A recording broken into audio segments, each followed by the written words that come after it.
Welcome to the Sage Thought Leadership Podcast, transforming the way people think and work so their organizations can thrive. Well, hi, everyone, and welcome to our podcast. I'm Ed Kless, and with me today is Bill Gaustad. Bill is the manager of channel sales at SPS Commerce. He's responsible for driving growth through strategic partnerships. With over 10 years of experience in the industry, Bill has worked with thousands of customers, partners, and system publishers with the main goal of solving complex business problems through solutions, relationships, and expertise. Welcome to the Sage Thought Leadership Podcast, Bill. Thanks for having me. I'm looking forward to this. Well, why do you do what you do, Bill? Well, it's hard to say. You said 10 years, and to me, it's hard to imagine. It certainly feels a lot longer than that, but I kind of fell into it. For me, I always kind of looked at myself as doing a certain thing and then taking that and driving it, which was not, to be honest, working through partnerships and work really in this industry. But I kind of fell in it through happen chance. And what I found, especially over the past 5 years, is how much I enjoy having conversations with our partners and then solving those problems through our partners. Because for me, it's like I found this, you find yourself, as you get older, right? And you identify who do you want to be and how do you get there and the reasons behind that. For me, the relationship aspect of it wasn't like, hey, kind of a kumbaya type of thing. It's, hey, everything's going well. I really started being very passionate about this. Once I recognized it's not about, having a partnership where everything's going great, but it's when you're having partnerships, hey, we need to either solve this complex need, or we may have a pretty significant obstacle that we need to get through, and then working through that together. To me, that's extremely gratifying, not only in terms of my own, personal experience, but also what that looks like in terms of the relationship, whether that be with that individual, with that organization, and how that evolves through that beyond. Because to me, it's all about trust and credibility. And this may sound a little morbid, but the fastest way to get there is through pain and working through that pain together. And tell me about what you're seeing with regard to the changing nature of retail.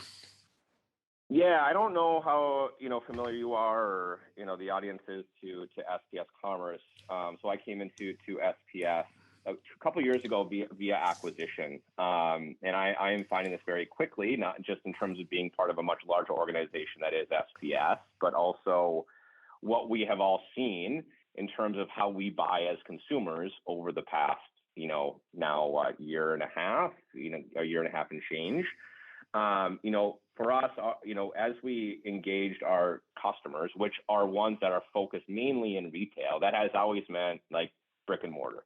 Not always, but if you start back into the glory days, and that, evolved into, okay, well, I'm buying something in, Walmart store. I want to buy it now instead of having to go into the store and be exposed or whatever the case may be. And, in terms of the world we're living in, buying on Walmart's website.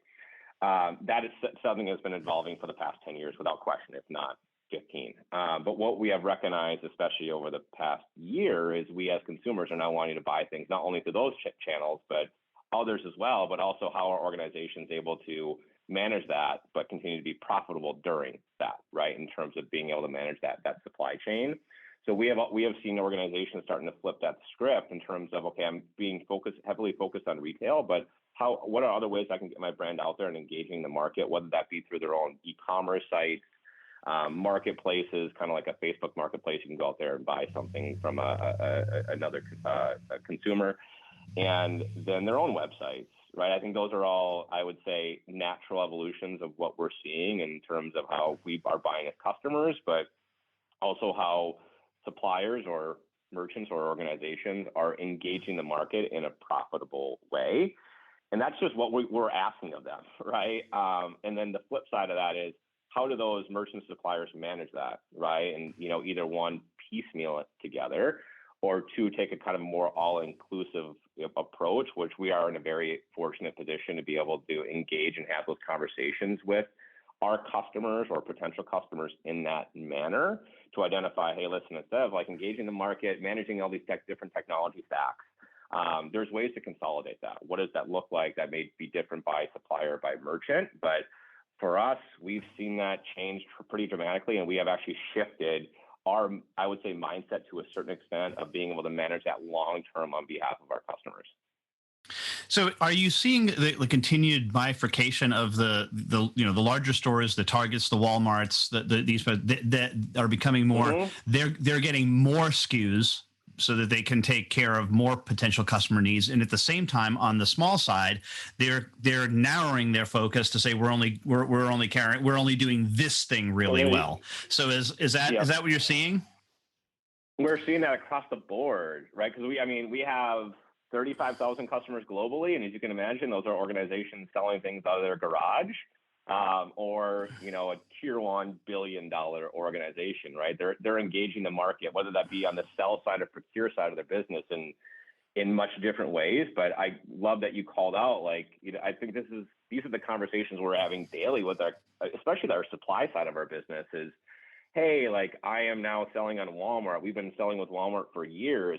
But gosh, they are asking a lot of us, right? Because Walmart, in order to be competitive, is needing those SKUs in a timely manner. They need more attributes in a timely manner, and they want it standardized.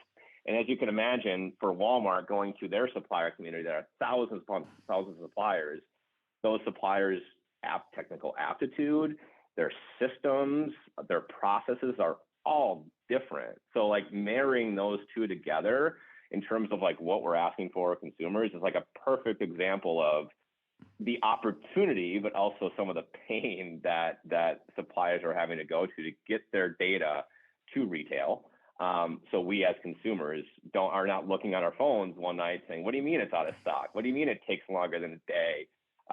What size is this? Those are things that we are asking for, which feeds all the way down to suppliers, whether that be, again, mom and pop or, a tier 1 organization.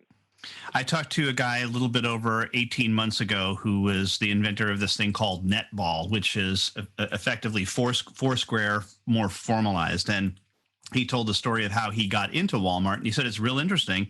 So there's very strong feelings from the people who buy our product that they just want to buy it at Walmart, and if it's not at Walmart, they're never going to buy it. And then there's the other half of the customers who's like, no, I only want to buy direct from you, which is a really interesting scenario. Well, it's actually, that's another funny thing, because as I'm in this space now, and I don't want to sound, again, anti-retail, because that's what we do day in and day out, but I know what conversations suppliers are having to have, or the business challenges they have, not only in terms of being compliant with retail, but what that means for the bottom line, right? So I've actually been fairly intentional about, even though it's not as convenient, going out to certain websites that are branded with the brand's website and buying from there, right? Because, typically that's a net positive for the business, but also, it makes their life, hopefully, especially the mom and pops, a little simpler, and, they see that hit the bottom line in a little more attractive manner. Bill, we have an exit question that we ask all of our guests, and that is, who is a hero of yours and why are they a hero? So you and I had a conversation about this in a very similar format a couple of years ago, and I said my dad then. But as you grow, and he's still my hero, that's if my dad ever, if he's listening, he still is, certainly, and that's never going to change. But I have a different perspective on it, and this isn't just me sucking up to my wife, but as we all lived and worked together over the past year and a half, I saw how much emphasis and importance patience has, which is not a strong suit of mine, especially as we have 2 young children running around, and 4 and 2, and running around the house while we're having discussions around retail, or what my wife does is internal audit, which, by the way, I'd be absolutely horrible at. But the way that she was able to kind of provide a calming manner within the house, I envy that. And through, working through not only being a full-time mom, but also, working from the house full-time and beyond that, that's something I'm like, I want that. That is something I want to be. But it's something that I recognize in conversations we have daily of work needs to be put in. So it's just funny how that involves of what your life is at a certain point. And even 2 years ago when you and I had this conversation, and what we have gone through over the past, just not me personally, but just the world in general over the past few years, and how you look at yourself and who you want to be beyond that. So. All right. And lastly, Bill, how can somebody contact you? Yeah, I'm going to actually give you my email is bgaustad, Gaustad at spscommerce.com. But also, I'll just give out myself. That's the easiest way to get a hold of me. Is now we're kind of in a very hybrid model of work. Is my cell phone number is 612-799-8958, and this can, at any time. I'm again not going back to the wife conversation. She probably wouldn't appreciate this, but for me, I love having conversations with our partners in the morning, afternoon, and night. It's something I'm extremely passionate about and drives me. So I'll keep it open-ended, but 24/7, 365 for the audience out there. All right. Bill Gaustad, Manager of Channel Sales for SPS Commerce. Thanks so much for being a guest on the Sage Thought Leadership Podcast. Yeah, I appreciate the time, Ed. Thank you. Review and subscribe by searching your podcast player of choice for Sage Thought Leadership Podcast.